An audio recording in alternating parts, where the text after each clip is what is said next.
Hello guys, तो इस video में हम पढ़ने वाले हैं nucleophilic addition to carbonyl group. ये मैंने टॉपिक यहाँ पे लिखा हुआ है, आप लोग देख सकते हैं कि इस टॉपिक में जो है 2-3 टर्म्स हैं। तो मैं सबसे पहले उन टर्म्स को एक्सप्लेन करना चाहूँगा कि सबसे पहले जो है कार्बोनिल ग्रुप क्या होता है। तो जैसा कि हम सब अब इतनी हायर क्लासेस में आ चुके हैं तो हम सब समझ चुके हैं कि कार्बोनिल ग्रुप जो है C डबल बॉन्ड O को हम कार्बोनिल ग्रुप कहते हैं और कार्बन 4 वैलेंसी पूरी करने के लिए 2 वैलेंसी अपनी किसी R या फिर H से पूरी कर रहा होता है। तो ये हमारा कार्बोनिल ग्रुप है, सिंपल सा। अब ये एडिशन रिएक्शन शो करता है। एडिशन रिएक्शन का मतलब है कि कोई एक नया जो है रिएजेंट हमारे पास होगा और वो रिएजेंट अटैक करेगा, वो जाके ऐड हो जाएगा किस पे, इस सेंटर पे जो है, ठीक है। तो इसलिए हम इसको एडिशन रिएक्शन कह रहे हैं। और न्यूक्लियोफिलिक जो है टर्म जो है इसमें हमारे पास जो है, न्यूक्लियोफिलिक का मतलब ये है कि जो रिएजेंट है वो कैसा रिएजेंट होगा, न्यूक्लियोफिलिक रिएजेंट होगा। यानी इस कार्बोनिल ग्रुप पे न्यूक्लियोफिलिक रिएजेंट अटैक करेगा और तब जाके कुछ एडिशन प्रोडक्ट बनेगा। तो उसी के बारे में हमें डिस्कस करना है इस चैप्टर में जो है। और मेनली जो है अब हम सबसे पहले इसी चैप्टर को क्यों पढ़ रहे हैं, तो इसका इंपॉर्टेंस ये है कि आपकी जो मेनली ऑर्गेनिक केमिस्ट्री की जितनी भी रिएक्शंस हैं उनमें से मोस्टली जो है हमारी कार्बोनिल केमिस्ट्री से रिलेटेड होती हैं। अब क्यों कार्बोनिल केमिस्ट्री इतनी इंटरेस्टिंग है या फिर क्यों जो है ये C डबल बॉन्ड O में हम इस रिएक्शन को पढ़ रहे हैं, तो सबसे पहले उसको डिस्कस कर लेते हैं कि C डबल बॉन्ड O ही क्यों इतना इंटरेस्टिंग जो है, C डबल बॉन्ड O ही क्यों, जबकि जो है हमें पता है कि C डबल बॉन्ड O जब बना होता है तो ये काफ़ी स्ट्रॉन्ग बॉन्ड है। C डबल बॉन्ड O अपने आप में C डबल बॉन्ड C से भी ज़्यादा स्ट्रॉन्ग है और साथ में जो है C सिंगल बॉन्ड O से भी ज़्यादा स्ट्रॉन्ग है, क्योंकि यहाँ पे एक सिग्मा और एक पाई 2 बॉन्ड है। तो इस तरीके से ये डबल बॉन्डेड है और काफ़ी ज़्यादा स्ट्रॉन्ग है। तो अगर ये काफ़ी ज़्यादा स्ट्रॉन्ग है तो पहली चीज़ हमारे माइंड में आनी चाहिए कि रिएक्शन करेगा ये क्यों, ठीक है। तो एक क्वेश्चन ये आता है कि वाई रिएक्शन क्यों होगी, ठीक है। तो हम पहला क्वेश्चन लिख लेते हैं। पहला क्वेश्चन है कि वाई रिएक्शन होगी क्यों, और दूसरी चीज़ है कि वेयर। अब रिएक्शन होनी तो है तो फिर कहाँ पे होगी रिएक्शन जो है, ठीक है। यानी अटैक जो है कार्बन पे होगा या ऑक्सीजन पे होगा, वो कैसे डिसाइड करेंगे, ये हमारा दूसरा क्वेश्चन बन जाएगा। और तीसरा जो है हु, यानी कौन करेगा इस रिएक्शन को जो है, ठीक है। इस न्यूक्लियोफिलिक रिएक्शन को अटैक कौन कर रहा होगा, इस पूरी चीज़ों को हम डिस्कस करेंगे इस वीडियो में। तो सबसे पहले स्टार्ट करते हैं वाई, यानी इस बॉन्ड पे अटैक होगा क्यों जो है, ठीक है। तो अटैक को समझने के लिए हमें समझना पड़ेगा इस बॉन्ड के नेचर के बारे में। तो C डबल बॉन्ड वो देखने में तो ये डबल बॉन्ड है, यानी काफ़ी स्ट्रॉन्ग बॉन्ड है, लेकिन अगर हम इसे ध्यान से देखें तो ऑक्सीजन जो है वो हाईली इलेक्ट्रोनेगेटिव एलिमेंट है, ठीक है। जैसा आप लोग जानते हैं कि हाईली इलेक्ट्रोनेगेटिव एलिमेंट है, और जबकि दूसरी तरफ जो है हमारे पास जो कार्बन है वो कहीं ना कहीं इससे काफ़ी कम इलेक्ट्रोनेगेटिव है ऑक्सीजन से। तो ऑक्सीजन हाईली इलेक्ट्रोनेगेटिव होने के कारण ये जो है क्या है, लो है, ठीक है। इसकी इलेक्ट्रोनेगेटिविटी कम है और इसकी इलेक्ट्रोनेगेटिविटी हाई है। तो इस वजह से इनमें जो है डिफरेंस क्रिएट हो जाता है चार्जेस का, जिसे हम नाम देते हैं पोलैरिटी। ये आप सभी जानते हैं कि पोलैरिटी क्या है, कि ऑक्सीजन जो है इलेक्ट्रॉन डेंसिटी को अपनी तरफ पोलराइज कर रहा है, चार्जेस बना रहा है। तो इस कारण जो है इन पर पार्शियली चार्जेस डेवलप हो जाते हैं। ऑक्सीजन ज़्यादा इलेक्ट्रोनेगेटिव है तो उस पर पार्शियल नेगेटिव चार्ज डेवलप हो जाएगा, और कार्बन जो है वो इतना ज़्यादा इलेक्ट्रोनेगेटिव नहीं है तो इस पर पार्शियल पॉजिटिव चार्ज डेवलप हो जाएगा। तो इस वजह से कार्बन और ऑक्सीजन के बीच में पोलैरिटी जनरेट हो जा रही है, और ये पोलैरिटी रीजन है किसका, इसकी रिएक्शंस का। सारी रिएक्शंस का रीजन क्या है कार्बोनिल की, ये पोलैरिटी जो कि कार्बन ऑक्सीजन के बीच में डेवलप हो रही है, ठीक है। तो अब इस पोलैरिटी के कारण ये बॉन्ड स्ट्रॉन्ग तो था, लेकिन यहाँ पे पार्शियल पॉजिटिव और पार्शियल नेगेटिव सेंटर्स बन चुके हैं। और आप जानते हैं कि अगर चार्जेस सेपरेट हो रहे हैं तो वहाँ पे रिएक्शंस की पॉसिबिलिटी सबसे ज़्यादा होती हैं। तो हमारा पहला क्वेश्चन आंसर हो जाता है कि वाई क्यों होंगी इस पे रिएक्शंस जो है। फिर दूसरी हम बात करते हैं वेयर, अब किस सेंटर पे होगा इस चीज़ को समझते हैं, ठीक है। तो इससे पहले मैं एक छोटी सी रिएक्शन लिख रहा हूँ जो कि हम सबने जो ऑलरेडी पढ़ी हुई है, कि इस तरीके से कोई कार्बोनिल कंपाउंड है,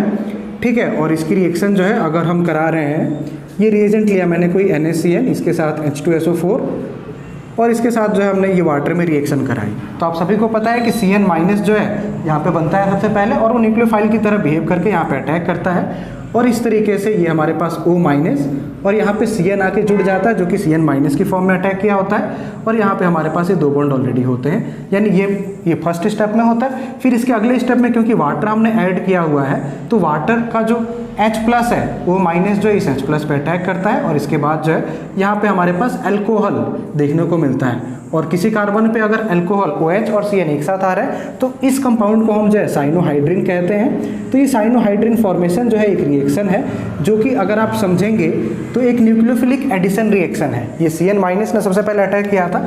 अगर हम थोड़ा सा मैकेनिज्म की बात करें तो Cn माइनस जो है सबसे पहले अटैक कर रहा होगा इस कार्बन पे, ये बॉन्ड इस तरीके से ओपन हो रहा होगा, और इस बॉन्ड के इस तरीके से मान लेते हैं, और इसके बाद ओपन होने के बाद जो है O माइनस अटैक करेगा किस पे, H प्लस पे, जो कि वाटर का है, और इसके बाद जो है हमारे पास ये साइनोहाइड्रिन कंपाउंड बन गया होगा। अब इस रिएक्शन में 2 स्टेप है। पहला है ये न्यूक्लियोफाइल का अटैक स्टेप 1 जो है हमें ध्यान रखना है कि स्टेप 1 क्या है। स्टेप 1 है अटैक ऑफ न्यूक्लियोफाइल, ठीक है। तो मैं यहाँ पे शॉर्ट में लिख देता हूँ। स्टेप 1 है attack of nucleophile, attack of nucleophile, ठीक है। और दूसरा जो है हमारे पास जो सेकंड स्टेप है, जो कि ये वाला स्टेप है जिसमें जो O माइनस अटैक कर रहा है H प्लस पे, यानी ये जो है सिंपल प्रोटोनेशन स्टेप है जिसमें प्रोटॉन ऐड हो गया है। तो ये स्टेप 2 है जो कि हमारा क्या है, प्रोटोनेशन का है, ठीक है। तो ये 2 स्टेप जो है इस रिएक्शन में होते हैं। तो पहले हम फोकस करेंगे कि रिएक्शन कैसे हुई है, और फिर हम फोकस करेंगे कि अटैक जो है कार्बन पे ही क्यों हुआ, इस न्यूक्लियोफाइल ने कार्बन पे अटैक क्यों किया। तो इस चीज़ को आंसर करते हैं कि कार्बन पे ही अटैक क्यों। तो उसको समझाने के लिए मैं थोड़ा सा मॉलिक्यूलर ऑर्बिटल डायग्राम की तरफ आपका ध्यान ले आना चाहूँगा। तो जैसा हम सभी जानते हैं कि जब C डबल बॉन्ड O बना होगा तो वहाँ पे सिग्मा और पाई बॉन्ड बना होगा, और ये जो सारी की सारी कहानी है ये पाई बॉन्ड के कारण ही है। यानी जब C डबल बॉन्ड O यहाँ पे बना होता है तो एक जो है हमें पता है कि एक तो सिग्मा बॉन्ड होगा और एक पाई बॉन्ड होगा। तो जब पाई बन रहा है तो पाई स्टार भी बनेगा यहाँ पे जो है। तो हमारे पास 2 ऑर्बिटल्स बनते हैं, एक पाई बॉन्डिंग ऑर्बिटल्स, ठीक है, BMO, और एक बनेगा यहाँ पे पाई स्टार यानी anti bonding orbital, molecular orbital, ठीक है, ABMO। अब ये जो ABMO बना है या फिर जो BMO बना है, ये कहाँ पे इन ऑर्बिटल्स का कोफिशिएंट किस पे ज़्यादा होगा वो हम ध्यान देते हैं। तो हमें पता है क्योंकि ऑक्सीजन ज़्यादा इलेक्ट्रोनेगेटिव है। आपने अगर MOT पढ़ा है CO का तो आपको पता होगा, क्योंकि ऑक्सीजन जो है ज़्यादा इलेक्ट्रोनेगेटिव है तो इसके ऑर्बिटल्स लोअर एनर्जी लेवल्स पे लाई करते हैं। तो लोअर एनर्जी लेवल्स का मतलब क्या है कि जो बॉन्डिंग वाले पाई के बॉन्डिंग वाले इलेक्ट्रॉन्स हैं, अगर मैं सपोज करो बॉन्डिंग ऑर्बिटल्स को दिखाऊँ, ठीक है, तो बॉन्डिंग ऑर्बिटल का कोफिशिएंट जो है ऑक्सीजन पे काफ़ी ज़्यादा होगा और कार्बन पे काफ़ी कम होगा। बॉन्डिंग वाला ऑक्सीजन पे क्यों है, क्योंकि ऑक्सीजन हाईली इलेक्ट्रोनेगेटिव और बॉन्डिंग में जो इलेक्ट्रॉन गए होंगे उनको ऑक्सीजन ने अपनी तरफ खींच लिया होगा, ठीक है। तो ये हम बात कर रहे हैं, ये जो पाई बॉन्ड इनके बीच बना है हमारा पाई कौन सा, ये BMO वाला, ठीक है, बॉन्डिंग मॉलिक्यूलर ऑर्बिटल। अगर हम बात करें कि इसी में अगर पाई एंटी बॉन्डिंग यानी पाई स्टार जो है, जो ABMO है, उसके कोफिशिएंट किस तरफ होंगे, तो पाई स्टार जो है, क्योंकि पाई जो है जब बॉन्ड बना था तो इलेक्ट्रॉन्स जो है ऑक्सीजन की तरफ चले गए थे, क्योंकि हाईली इलेक्ट्रोनेगेटिव था, इसके ऑर्बिटल्स नीचे थे, लोअर एनर्जी में थे। पर पाई स्टार क्योंकि हायर एनर्जी स्टेट में होता है, आपको पता है कि पाई जो है जो बॉन्डिंग मॉलिक्यूलर ऑर्बिटल इसकी एनर्जी कम है, तो ये कम एनर्जी लेवल यानी ऑक्सीजन के पास चले गया। पाई स्टार जो इसकी एनर्जी हायर होगी, इसलिए ये जो है जो कार्बन है जिसकी इलेक्ट्रोनेगेटिविटी कम है, ये जो हायर लेवल पे रहेगा, इसके पास इसका कोफिशिएंट ज़्यादा हो जाता है और ऑक्सीजन के पास इसका कोफिशिएंट कम हो जाता है। यानी कुल मिला के इस डिस्कशन से हमें ये समझ में आता है कि पाई बॉन्डिंग मॉलिक्यूलर ऑर्बिटल जो है C डबल बॉन्ड O में, वो ऑक्सीजन के पास रहेंगे पाई इलेक्ट्रॉन्स जो है, और पाई स्टार जो कि वेकेंट है एक्चुअल में, ये कैसा एम्प्टी पाई स्टार है, ठीक है, और ये पाई कैसा है, फिल्ड है, जो कि डबल बॉन्ड बना रहा है। तो ये जो एम्प्टी पाई स्टार ऑर्बिटल है ये कहाँ पे होगा, कार्बन के पास जो है। तो यानी जब इस कार्बोनिल पे अटैक होगा तो पाई स्टार में अटैक हो रहा है जो कि ऑलरेडी एम्प्टी है, पाई में तो हो नहीं सकता क्योंकि ये तो फील्ड है। तो ऑक्सीजन पर अटैक नहीं होगा, अटैक किस पे होगा, सारा का सारा अटैक जो है पाई स्टार में होगा। और पाई स्टार क्योंकि कार्बन पे है तो न्यूक्लियोफाइल अटैक कहाँ पे करेगा, कार्बन पे। तो ये चीज़ तो हमें समझ में आ जाती है, यानी हमारे दूसरे क्वेश्चन का भी आंसर मिल गया कि अटैक कहाँ पे होगा, कार्बन पे होगा, कार्बोनिल में जो है, ठीक है। फिर इसके बाद जो हम तीसरे की बात करते हैं कि अब जो है अटैक न्यूक्लियोफाइल कैसे करेंगे, ठीक है। तो हमने कहा कि इसमें जो है जब न्यूक्लियोफाइल अटैक कर रहा है C डबल बॉन्ड O में, ठीक है, तो जो न्यूक्लियोफाइल आना है हमारे पास, न्यूक्लियोफाइल को हम NU से दिखा रहे हैं यहाँ पे, ठीक है। तो ये जो NU है न्यूक्लियोफाइल जो अटैक कर रहा है इस पे जो है, तो वो कैसे अटैक कर रहा होगा, हमने कहा कि वो इस तरीके से अटैक करेगा। और क्योंकि ये पाई स्टार में एंटर हुआ होगा, आप समझ रहे हैं ना कि कार्बन के पास क्या था, पाई स्टार था, तो पाई स्टार यानी एंटी बॉन्डिंग में इस न्यूक्लियोफाइल की तरफ से इलेक्ट्रॉन गया है, तो पाई से इलेक्ट्रॉन डेंसिटी हट गई होगी, यानी एक बॉन्ड यहाँ टूट जाएगा। आपको पता है पाई स्टार में इलेक्ट्रॉन के जाते ही पाई जो बॉन्डिंग रहा होगा वो टूट जाता है। तो अभी टूट तो गया, पर यहाँ पे जो 2 इलेक्ट्रॉन है उनका क्या होगा, तो ये 2 इलेक्ट्रॉन उसके पास जाएंगे जिसकी इलेक्ट्रोनेगेटिविटी ज़्यादा है, और ज़्यादा किसके पास, ऑक्सीजन के पास। यानी ये जो 2 इलेक्ट्रॉन्स थे ये ऑक्सीजन के पास आ जाएंगे नेगेटिव चार्ज के रूप में, और न्यूक्लियोफाइल आके इस कार्बन से जुड़ गया होगा। यानी कुल मिला के हमारे पास जो है ये कहानी कुछ इस तरीके से हो रही होगी कि यहाँ पे न्यूक्लियोफाइल और इस तरीके से यहाँ पे O-। तो ये हमारे फर्स्ट स्टेप की कहानी है कि न्यूक्लियोफाइल कैसे अटैक कर रहा है पाई स्टार पे, और इलेक्ट्रॉन डेंसिटी कैसे O- पे आ जा रही है। यहाँ पे जो आप देख सकते हैं टेट्राहेड्रल इंटरमीडिएट बनेगा।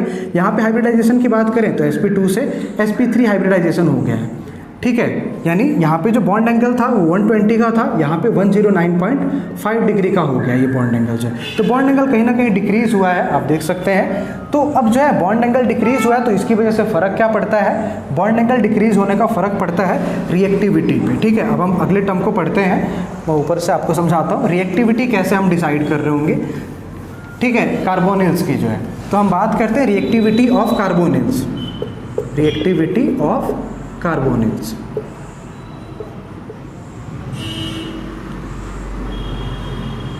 ठीक है, तो रिएक्टिविटी ऑफ कार्बोनिल्स की बात करें तो कार्बोनिल्स में हमारे पास जो है जैसे एल्डिहाइड आते हैं, कीटोन्स आते हैं। ठीक है, इसके अलावा भी जो है जैसे एमाइड्स हो गए हमारे पास, और भी बहुत सारे होते हैं। ठीक है, जो कार्बोनिल्स में आते हैं, आप सबके बारे में जानते हैं ऑलरेडी जो है। तो अब सबसे ज़्यादा रिएक्टिव कौन होंगे, जैसे सपोज करो एल्डिहाइड की बात करें तो एल्डिहाइड में एक तरफ R रहता है और दूसरी तरफ H रहता है, और कीटोन में दोनों तरफ हमें पता है कि R होते हैं। तो अगर हम बात करें कि जब ये sp2 से sp3 में जा रहा होगा, sp2 से किस में कन्वर्ट हो रहा होगा, sp3 में, यहाँ भी सेम कहानी हो रही होगी कि sp2 से sp3 में कन्वर्ट हो रहा होगा। तो sp2 से sp3 में कन्वर्ट होने पे ये बॉन्ड एंगल हमें पता है डिक्रीज हो जाना है, 109.5 डिग्री का बन जाना है। ठीक है, अब यहाँ भी 109.5 डिग्री का बन जाना है। तो बॉन्ड एंगल कहीं ना कहीं इनके बीच का जो कि अभी कितना है 120 से 109 जाना है, यहाँ भी 120 का है अभी, और ये 120 से 109 पे जाएगा। अब जब ये बॉन्ड एंगल कम होगा तो आप ध्यान दें, जब ये आपस में एक दूसरे के पास आएंगे, जब बॉन्ड एंगल कम होगा तो R और H के बीच कुछ रिपल्सन लग रहा होगा इधर जो है। ठीक है, अब ये जो रिपल्सन है और इधर किसके बीच लग रहा होगा, R और R के बीच लग रहा होगा। तो आपको भी पता है कि R जो है हिस्टेरिकली हायर ग्रुप्स होंगे, तो इसका मतलब R और R के बीच जो लगने वाला रिपल्सन है वो ज़्यादा होगा। ठीक है, यानी 109 में ये रिपल्सन ज़्यादा होगा और इसलिए इस रिएक्शन की रेट जो है वो स्लो हो जाएगी, और जबकि R और H के बीच जो है रिपल्सन उतना ज़्यादा नहीं होगा, यानी इस रिएक्शन की रेट जो है फास्ट होगी, यानी एल्डिहाइड हमारे हायर रेट से रिएक्शन करेंगे। ठीक है, अब इसके बाद हम आगे देखते हैं कि एंगल ऑफ अटैक क्या होगा। हमने कहा कि अटैक तो होना है न्यूक्लियोफाइल का। अब हमें पता है कि जो कार्बोनिल है वो कैसा है, अगर हम इसकी हाइब्रिडाइजेशन की बात करें तो sp2 हाइब्रिडाइजेशन है। sp2 हाइब्रिडाइजेशन यानी ये जो है लीनियर और प्लेनर मॉलिक्यूल है हमारे पास जो, ठीक है, या प्लेनर मॉलिक्यूल है। तो प्लेनर मॉलिक्यूल का मतलब है कि ये पूरा का पूरा एक ही प्लेन में होगा। ठीक है, समझ रहे हैं कि इस प्लेन में ये जो है पूरा का पूरा हो रहा होगा। अब ये एक प्लेन में है, यानी इस तरीके से ये जो दो हैं पीछे वाले और कार्बन ऑक्सीजन के बीच इस तरीके से डबल बॉन्ड बना होगा। अब ये जो डबल बॉन्ड बना है ये एक प्लेन में है पूरा इस तरीके से। तो अटैक अब दो तरीके से पॉसिबल है, या तो ऊपर से अटैक हो जाए या नीचे से अटैक हो जाए न्यूक्लियोफाइल का। ठीक है, अब दो तरीके से अटैक पॉसिबल, ऊपर या नीचे से। तो सबसे अच्छा एंगल कौन सा बनेगा अटैक के लिए, वो जो परपेंडिकुलर आ रहा है। ठीक है, क्योंकि ये पूरा प्लेन में है, तो प्लेन के जो परपेंडिकुलर आएगा वहाँ पर रिपल्सन सबसे कम होगा, और हमारे अकॉर्डिंग जो है बॉन्ड एंगल जो होना चाहिए, यानी जो अटैक का एंगल है, एंगल ऑफ अटैक जिसे हम कह रहे हैं, वो लगभग कितना होना चाहिए 90 डिग्री जो है, यानी या तो अटैक यहाँ से होना चाहिए या तो नीचे से होना चाहिए। समझ गए। लेकिन जो है यहाँ पे एक ट्विस्ट है कि 90 डिग्री बॉन्ड या बॉन्ड एंगल ऑफ अटैक जो है नहीं होता है। अब 90 पे अटैक क्यों नहीं होता उसको समझते हैं। तो हमने आपको थोड़ी देर पहले बताया था कि न्यूक्लियोफाइल ने अटैक कहाँ करना है, अटैक करना इस कार्बन के पास एक पाई स्टार ऑर्बिटल है उसके पास जो है। ठीक है, तो अब जरा देखते हैं कि पाई स्टार कैसे होगा। ठीक है, यहाँ पे C डबल बॉन्ड O है, ये तो बॉन्डिंग वाला है। पाई स्टार कैसे होगा आपको पता है, जब हम पाई ऑर्बिटल बनाते थे तो PP की ओवरलैपिंग अगर जो है होती थी पॉजिटिव फेज में, तो इससे हमारे पास बॉन्डिंग ऑर्बिटल बनता था, पाई बॉन्डिंग, ये इस तरीके से होता था जो। ठीक है, और इसके बाद अगर हम पाई स्टार ऑर्बिटल की बात करें तो पाई स्टार कैसे बनता था, आउट ऑफ फेज ओवरलैपिंग से, यानी यहाँ पे माइनस, यहाँ पे प्लस, यहाँ पे माइनस, यहाँ पे प्लस। तो इससे जो ऑर्बिटल बनता था वो कुछ इस तरीके से बनता था। अगर आपको ध्यान हो तो ये जो है शेप कुछ इस तरीके का होता था कि यहाँ पे प्लस, यहाँ पे माइनस, यहाँ पे प्लस, यहाँ पे माइनस। तो शेप जो है कुछ इस तरीके का होगा यहाँ पे। ठीक है, यानी प्लेनर होगा स्क्वायर के जैसा जो है। ठीक है, स्क्वायर प्लेनर ज्योमेट्री अप्रॉक्स है। तो यहाँ पे भी जो पाई स्टार ऑर्बिटल है हमारे पास कार्बन वाला, ये तो कौन सा होगा, ये होगा ऑक्सीजन वाला, ये होगा कार्बन वाला। ठीक है, तो कार्बन वाले के पास जो पाई स्टार ऑर्बिटल है वो कैसे में होगा, ऐसे और ऐसे में जो, समझ रहे हैं, यहाँ पे प्लस, यहाँ पे माइनस जो है। तो ये है एंटी बॉन्डिंग ऑर्बिटल जहाँ पे न्यूक्लियोफाइल का अटैक होना है। अब क्योंकि एंटी बॉन्डिंग में ही अटैक होना है तो अटैक भी कहाँ से होगा, यहीं से होगा फिर न्यूक्लियोफाइल का अटैक। समझ गए, यानी न्यूक्लियोफाइल जो है, जो हमें लग रहा था कि प्लेनर अटैक करेगा, एक्चुअल में प्लेनर ना करके कुछ झुका हुआ होगा और वहाँ पे अटैक हो रहा होगा ये जो है। ठीक है, और झुका हुआ क्यों है, हमने आपको बताया कि पाई स्टार एंटी बॉन्डिंग जो आएगा वो झुका हुआ ही होगा, इस तरीके से जो शेप होता है, ठीक है। ऑक्सीजन के पास इस तरीके से होगा, जिसमें यहाँ पे माइनस यहाँ पे प्लस रहे होंगे, ठीक है। तो ये पाई स्टार में क्योंकि अटैक हो रहा है तो इस एंगल से होगा, और ये जो पूरा का पूरा बॉन्ड एंगल है जहाँ से अटैक है या एंगल ऑफ अटैक है, ये होता है 107 डिग्री। और 107 डिग्री इसी बॉन्ड एंगल को या एंगल ऑफ अटैक को हम जो है नाम देते हैं, इसी एंगल को कहा जाता है बुर्गी-डुनिट्ज एंगल, ठीक है, बुर्गी-डुनिट्ज एंगल या बीडी एंगल के नाम से भी इसे जाना जाता है। यानी अटैक ऑफ न्यूक्लियोफाइल है या एंगल ऑफ अटैक है जहाँ से न्यूक्लियोफाइल अटैक कर रहा है किसी कार्बन के ऊपर, जो कि 90 डिग्री नहीं है, आपको ध्यान रखना है, थोड़ा सा तिरछे में अटैक हो रहा होगा 107 पे।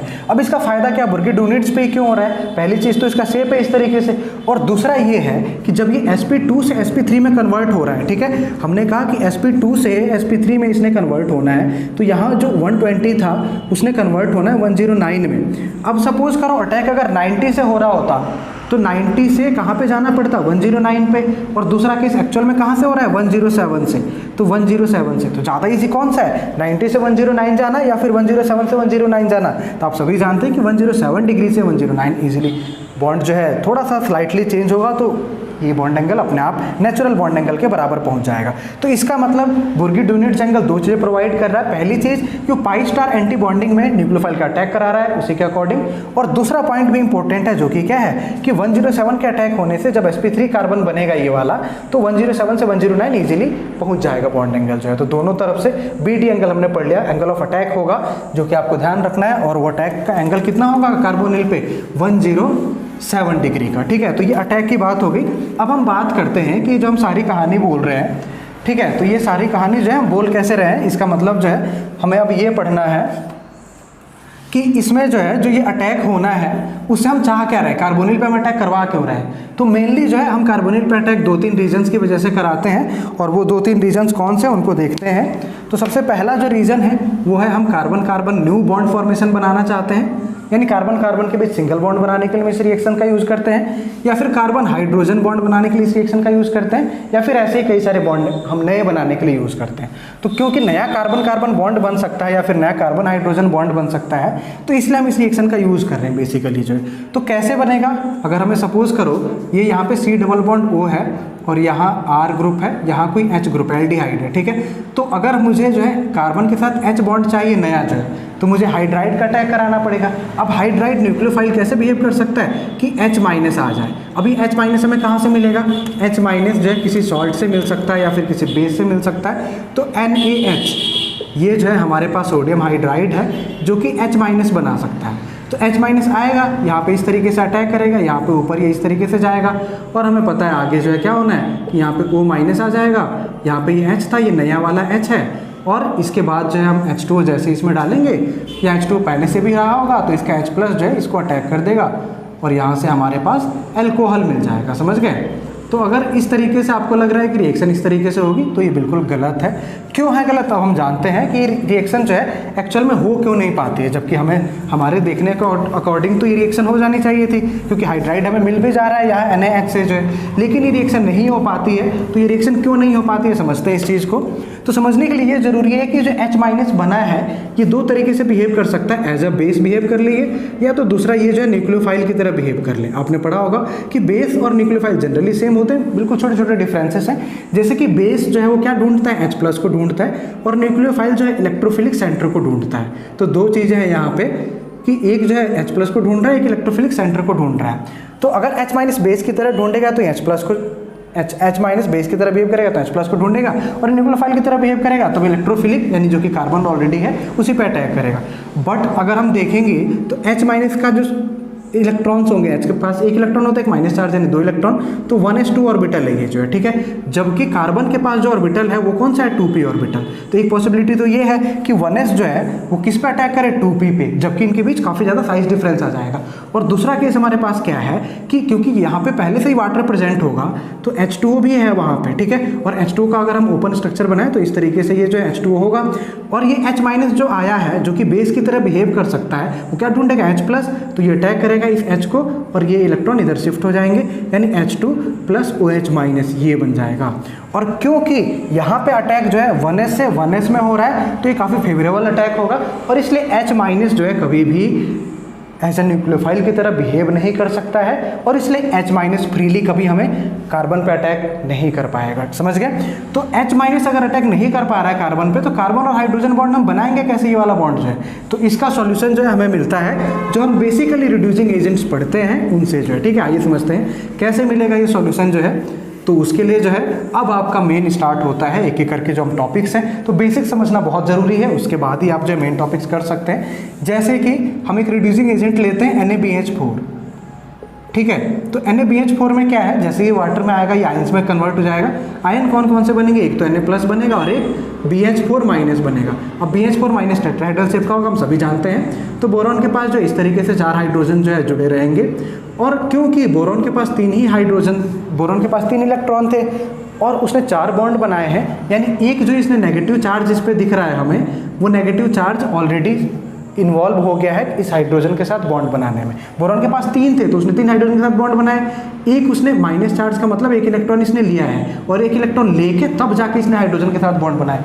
यानी एक्चुअल में इसमें आपको ध्यान देने वाली यही बात है कि boron has no electron pair, has no electron pair. तो बोरॉन के पास भले ही नेगेटिव चार्ज है बट उसके पास कोई इलेक्ट्रॉन पेयर नहीं है। अब इलेक्ट्रॉन पेयर नहीं है इसका मतलब क्लियर है कि बोरॉन जो है वो न्यूक्लियोफाइल की तरह बिहेव नहीं कर पाएगा। ठीक है, समझ गए? अब बोरॉन न्यूक्लियोफाइल की तरह बिहेव नहीं कर पाएगा तो फिर अटैक कौन करेगा इसमें से जो है। तो अटैक कौन करता है उस चीज़ को समझते हैं हम। जैसे सपोज कर लो यहाँ पे C+O है, ठीक है, या फिर इसको हम इस तरीके से भी बना सकते हैं, ये यहाँ पे बाकी 2 बॉन्ड है। ठीक है, अब जो है ये B- तो अटैक कर नहीं सकता क्योंकि एक्चुअल में बोरॉन के पास तो इलेक्ट्रॉन है ही नहीं। तो अटैक कौन करता है, ये BH का बॉन्ड जो है, समझ गए? ये BH का जो बॉन्ड है जहाँ पे ये 2 इलेक्ट्रॉन होंगे, ये 2 इलेक्ट्रॉन डायरेक्टली शिफ्ट होते हैं और अटैक करते हैं इस कार्बन पे। अब इस कार्बन पे जैसे ही अटैक करेंगे, कौन से में π में करेंगे, और ये बॉन्डिंग वाला टूट गया होगा और ऑक्सीजन पे आ जाएगा नेगेटिव चार्ज। समझ गए? तो इस तरीके से ये रिएक्शन हो रही होगी और इसके बाद हमारे पास क्या बनेगा वो हम देख लेते हैं। तो इसमें जो है हमारे पास बन जाएगा, कार्बन पे आ गया होगा नेगेटिव चार्ज और ये पूरा का पूरा बॉन्ड शिफ्ट हो गया है, तो यानी ये नया हाइड्रोजन आ गया होगा और इसके पास जो है 2 ग्रुप ऑलरेडी यहाँ पे प्रेजेंट हैं। तो इस तरीके से अब हमें ये मॉलिक्यूल मिला है। अब इसके बाद यहाँ बचा क्या होगा, एक तो H चले गया है और नेगेटिव चार्ज लेके गया है, तो यहाँ पे बचा होगा BH3। आप सभी जानते हैं कि BH3 लुईस एसिड है जिसके पास 6 इलेक्ट्रॉन होते हैं, इलेक्ट्रॉन की कमी है। तो जैसे यहाँ नेगेटिव चार्ज दिखेगा, बोरॉन जाके इसके साथ बॉन्ड बना लेगा और इस तरीके से यहाँ पे BH3 हो जाएगा। ठीक है, अब ये जो नया BH3 बना है इसके पास भी BH बॉन्ड अभी अवेलेबल है, तो ये जो है और रिएक्शंस कर सकता है, फर्दर रिएक्शन जो है ये शो कर सकता है। फर्दर रिएक्शन कैसे करेगा, अब ये BH का जो ये बॉन्ड है ये किसी और कार्बोनिल पे अटैक कर रहा होगा इस तरीके से, ठीक है, और एक और बार ये बॉन्ड फॉर्मेशन होगा। इस तरीके से ये बॉन्ड भी कर रहा होगा C+O पे कहीं जो है, और ये बॉन्ड भी अटैक कर रहा होगा।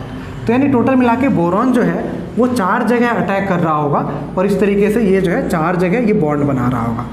ठीक है, तो इस तरीके से ये जो है 4 CO और H बॉन्ड जो है हमारे पास हमें मिल रहे होंगे। अब जो है ऐसा करने से क्या हो जाता है, बोरॉन चारों हाइड्रोजन अपने लूज कर देगा और उसके बाद जो है जैसे ही हम वाटर मॉलिक्यूल इसमें ऐड करते हैं या वाटर हम ऐड करते हैं तो ये वाला बॉन्ड ब्रेक हो जाता है यहाँ से और यहाँ OH जुड़ जाता है, यहाँ H जुड़ जाता है। यानी हमें मिल क्या जाएगा, C के साथ एक H, 2 ग्रुप पहले से थे और ऊपर OH, यानी हमें क्या मिल गया, एल्कोहल मिल गया। स्टार्ट हमने कहाँ से किया था, एल्डिहाइड से। एल्डिहाइड से हम कहाँ पे पहुँच गए, एल्कोहल पे। यानी कुल मिला के ये जो पूरी प्रोसेस है एल्डिहाइड से अल्कोहल बनने की, इसमें हाइड्रोजन ऐड हो गया है, 2 हाइड्रोजन ऐड हुए हैं, यानी इस प्रोसेस का नाम हो जाएगा रिडक्शन। और जो एजेंट ये रिडक्शन करा रहा है उसका नाम हो जाएगा रिड्यूसिंग एजेंट, जो कि इस केस में क्या है, NaBH4 है।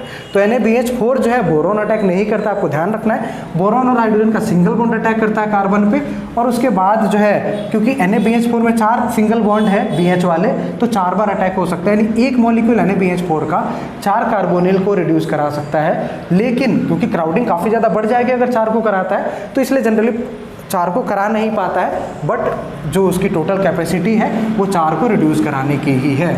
तो ये हमने बात की NaBH4 की, बट जो NaBH4 है वो काफ़ी वीक रिड्यूसिंग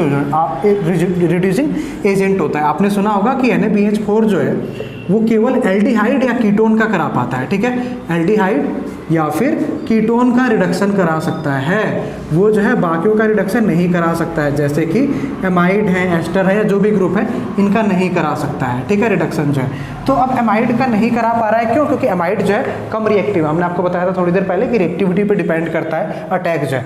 तो अगर एमाइड पे ये नहीं करा रहा तो कोई और रिएजेंट होगा जो इसे स्ट्रांग होगा और वो करेगा।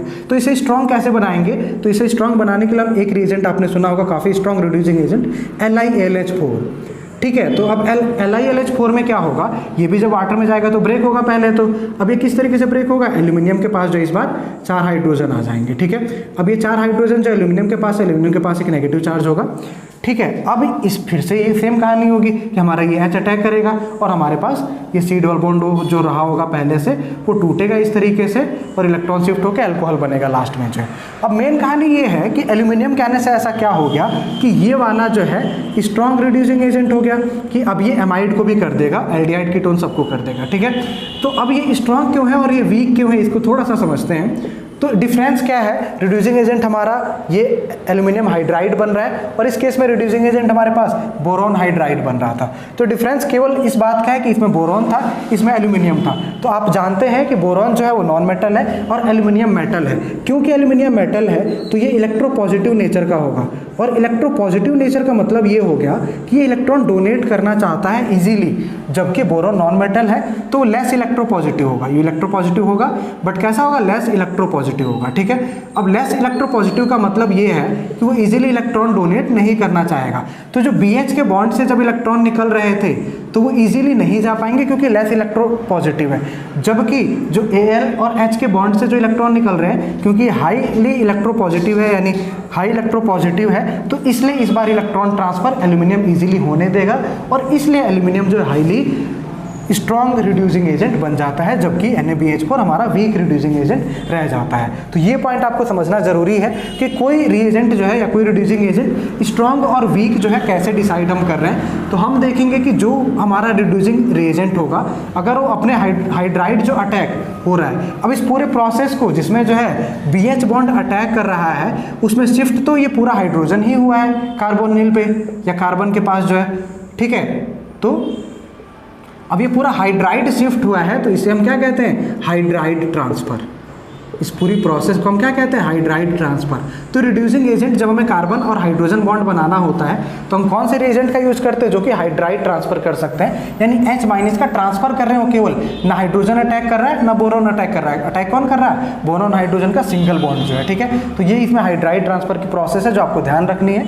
और स्ट्रॉन्ग और वीक जो है कैसे कैसे डिसाइड हो रहे हैं हमारे रिड्यूसिंग एजेंट, वो आपको ध्यान रखना है। तो ये बात की जब हमें कार्बन हाइड्रोजन बॉन्ड चाहिए था, अगर हमें कार्बन कार्बन बॉन्ड चाहिए हो तो हम अलग रिएजेंट का यूज करते हैं। और इनमें सबसे फेमस जो रिएजेंट आप सबने पढ़े होंगे, इन्हें हम कहते हैं ऑर्गेनोमेटेलिक रिएजेंट्स। इन्हें हम क्या कहते हैं, ऑर्गेनोमेटेलिक रिएजेंट्स, ठीक है। अब ऑर्गेनोमेटेलिक रिएजेंट्स क्या होते हैं, ऐसे रिएजेंट जिसमें जो है कार्बन और मेटल का बॉन्ड होता है, ठीक है। कार्बन और मेटल का बॉन्ड होता है, ऐसे रिएजेंट को हम ऑर्गेनोमेटेलिक रिएजेंट कहते हैं। आपने ऑलरेडी काफ़ी सारे पढ़े हुए हैं, जैसे RMG ग्रिग्नर रिएजेंट, ठीक है, RLi ऑर्गेनोलिथियम रिएजेंट। तो ये सारे जो रिएजेंट हैं ये जो है कैसे होते हैं, ये हमारे पास जो ऑर्गेनोमेटेलिक रिएजेंट होते हैं। अब इनकी खासियत क्या है, जैसे अगर हम इस बॉन्ड की बात करें तो R और Li के बीच जो बॉन्ड बना है ये काफ़ी ज़्यादा पोलर नेचर का होगा।